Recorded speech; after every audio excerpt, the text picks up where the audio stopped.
Hello, this is a tutorial for a painted bourbon barrelhead. This is one of our kits, and we make painting these really easy right here from home. So let's get started. In your kit, you will have a blank bourbon barrelhead used. You will have your stencil. You will have a little box that will have a lot of your supplies in it, and then a little t-shirt material for the wax, and we'll get to that later. In your little box, as you open it up, you will have a little bag of wax.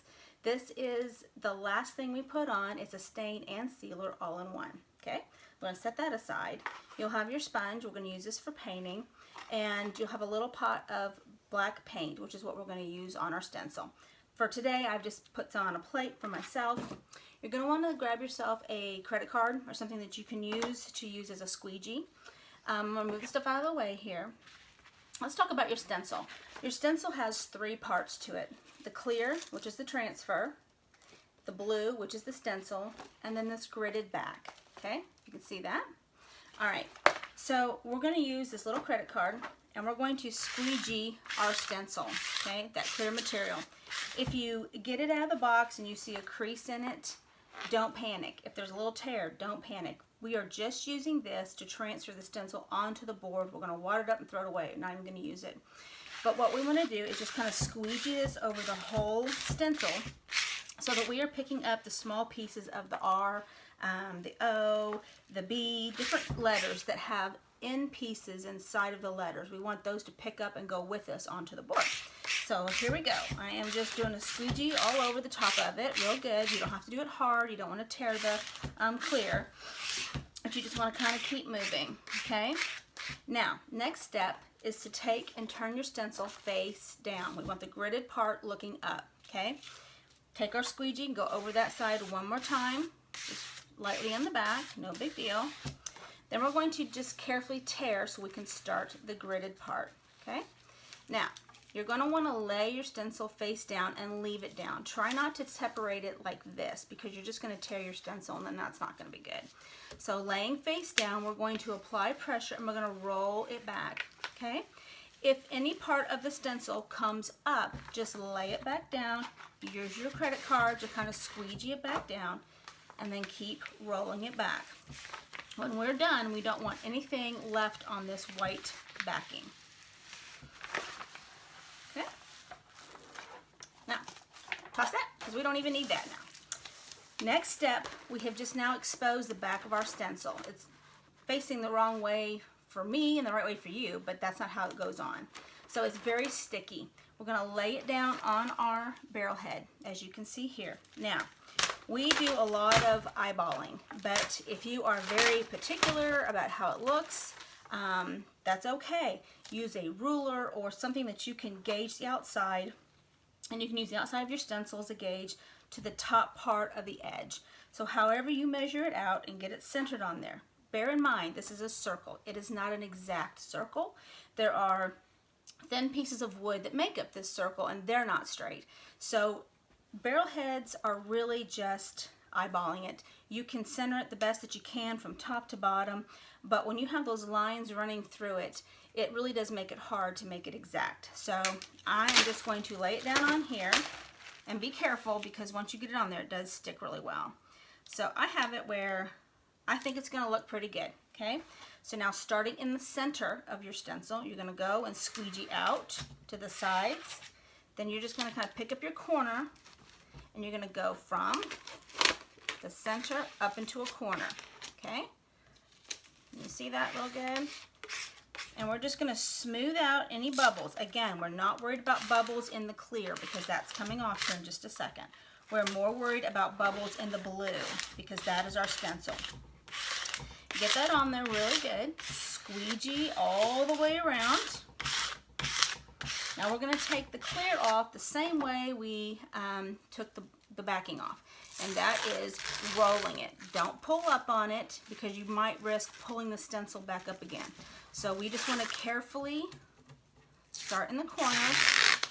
If it sticks down on your stencil, just pick it up. It's no big deal. You cannot mess this up, I promise you, if you just follow all these steps.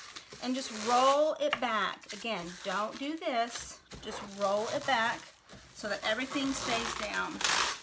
And wad it up toss it away. I have little pieces that are stuck here in the middle, so I'm going to pull those off. Now, I'm going to go back with my credit card, and I'm just going to squeegee back over this very carefully, making sure everything is down.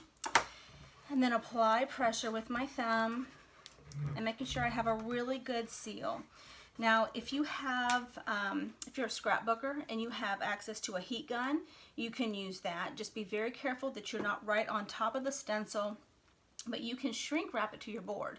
But you just want to be careful you don't melt the stencil. So don't put it right on it. You know, have it about 3 to 4 inches above the stencil. If you have a blow dryer, you can do the same thing with that. Put the heat and just kind of go around, and you can see it start to shrink and tighten up to your board. But in the absence of those things, just take and go through with your thumb and carefully apply pressure so that we have a nice, good seal, okay? All right, now we're ready to get started. Everything is down.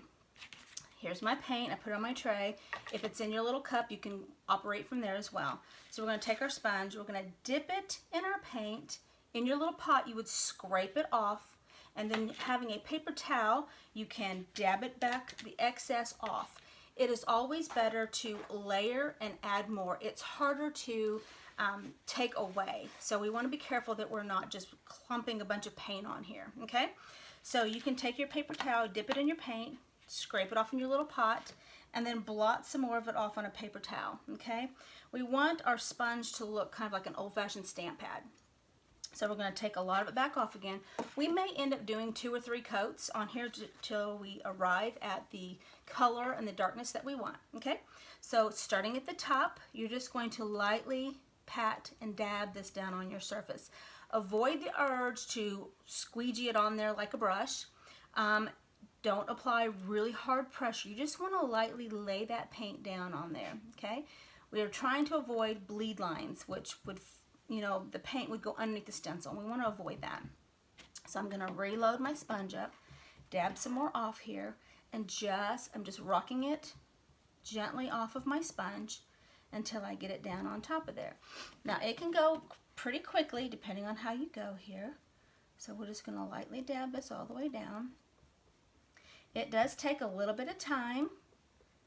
Don't be afraid to get the paint down on here, okay? You're not going to hurt anything. I just don't want you having big puddles of paint on your stencil. Mine's going down pretty dark, so it just depends on how heavy your hand is. Just try to think light pressure and light dabbing. Now, to arrive at the stained finish that you all see on the barrel heads, most places use a stain, and they would start off with that first. But the way we do things, because we have to streamline and make things operate really quickly in a party, we use what's called a beeswax. It's a tinted beeswax where we use a pigment, and it's all natural, organic. We've created this wax, and it has worked wonderfully for us. It has the pigment in it, so it stains it, and then the beeswax seals it at the end. So there's no need for polyacrylics or polyurethanes. You don't want to put any of that over the top of this, because now we've just applied a wax coating to it. So we're going to go along here. I'm just going to keep filling this in. And really, it doesn't take very long to dry, because the paint you're using is our Studio Chalky paint. We put a chalk additive in the paint, which makes it dry faster, again, making it more conducive for parties. But it just creates a nice little clean finish to your barrel head when you're done. It actually gives it a raised, so it looks like it's vinyl, or it feels like vinyl, but it's really just paint. And a lot of that is because of the additive we've added to it. Okay, on my first coat, it's pretty dark. I wouldn't add a second coat to this, but if you have been very light-handed with it, that's okay, because you can wait till it dries. You don't want to add wet paint on top of wet paint, because it's just going to pull it right back off again. So you want to make sure that first coat is really nice and dry before you start adding your second layer. Okay, so I'm just kind of going through and touching everything up, making sure everything is nice and filled in and solid. Okay, so here we go. Now this may take a few minutes to dry, which is okay. Try to avoid the urge to pull that stencil off while it's wet. We don't want to do that just yet. We want to make sure we give it a nice good drying time with it. Let's see here. And I am really impatient, so don't do like Lynn's doing.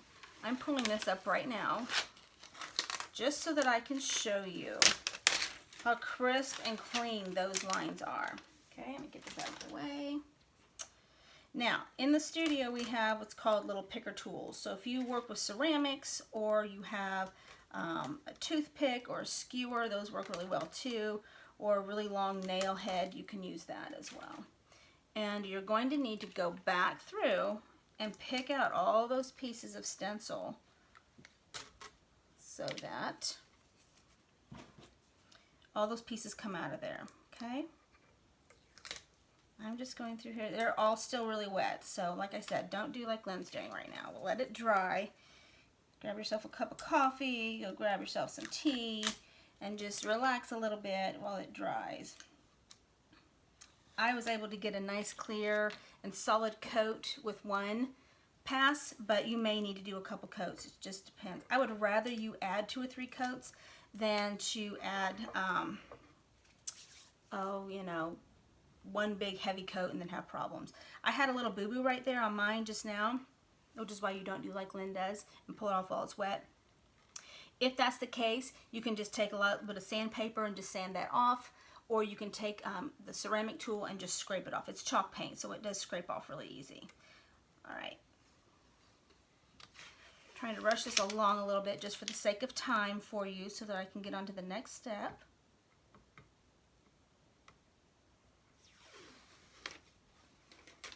Alrighty. Okay, I'm gonna let that finish drying right there. Let's talk about the wax. It looks and feels, but does not smell like baby poop. I assure you it is not. But this is what everybody calls it when they come to the studio and paint. They think I'm giving them baby poo, and I'm not. But it has that consistency, I guess. So we're gonna just take and open up our little bag of this stuff. It does look very disgusting, I know. But you're gonna put it on your barrel head. Just kind of put it all over. Once this is dry, you're going to put this over the paint as well. But right now, just for the sake of time, I'm going to show you. So I've got it on there. You're going to take your little tissue or a t-shirt material we've given you in your kit, and you're just going to buff it, rub it all in there, get it down, get it on the beveled edges, because that's a little bit rougher surface.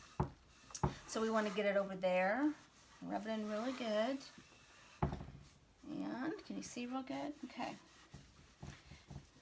Now I'm going to come over here. I've got it on really good. It's nice and thick, and you'll have plenty of wax for this. You just want to keep rubbing it all the way in. Again, I'm just avoiding that wet spot because you don't want to put wax over wet paint. That would not be good at all.